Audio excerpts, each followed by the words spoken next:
If you ask me, prove me that there is a Buddha nature. How come?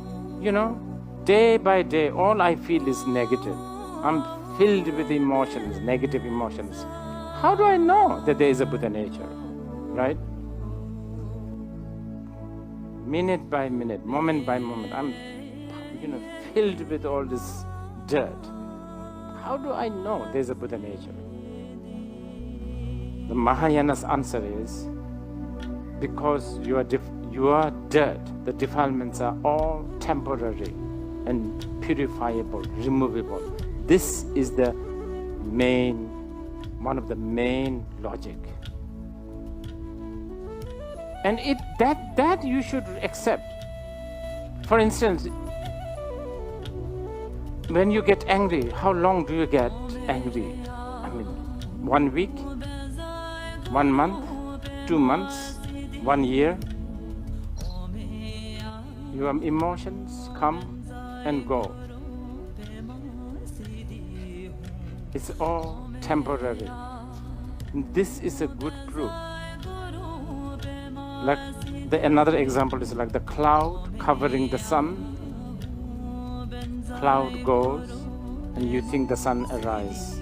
But it's not true. Sun is always there. Talked about the Buddha nature a little bit. So we will just for the practical thing we can do. Now, this is important. With the motivation, with the intention of, first you need to have the intention of experiencing, tapping, getting acquainted, recognizing this basic goodness of human being or Buddha nature or Tathagata Garbha, whatever you want to call it. Okay, that should be the motivation. That's important. Not for good life, not for good car, not for success, not Remember hay and the rice? You look for rice, not for hay. That is important. Okay?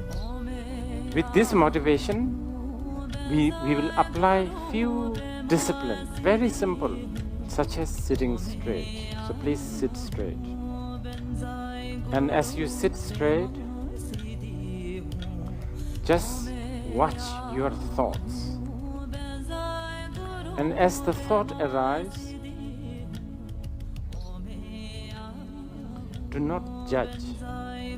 If the thoughts are not good thoughts, don't condemn. If it is good thoughts, don't get excited. Just register. And as you are aware of one thought, there will be the next thought coming. Just watch that next thought. You don't have to finish with the first thought. And maybe you don't even have thoughts. If you don't have thoughts, just be aware of that. And don't look for something special. Because we are calling it a Buddha nature, maybe you are looking for a special sensation or a special realization or some kind of a light or experience. Mundane is very beautiful. Mundane is sacred. If you are thinking about car honking, then just be aware of that. If you realize you have been following a thought, then come back to just knowing the thought. Okay, now please think, this attempt to face the Buddha nature, Tathagata Garbha, basic goodness of human being, may the merit of this enlighten all sentient beings.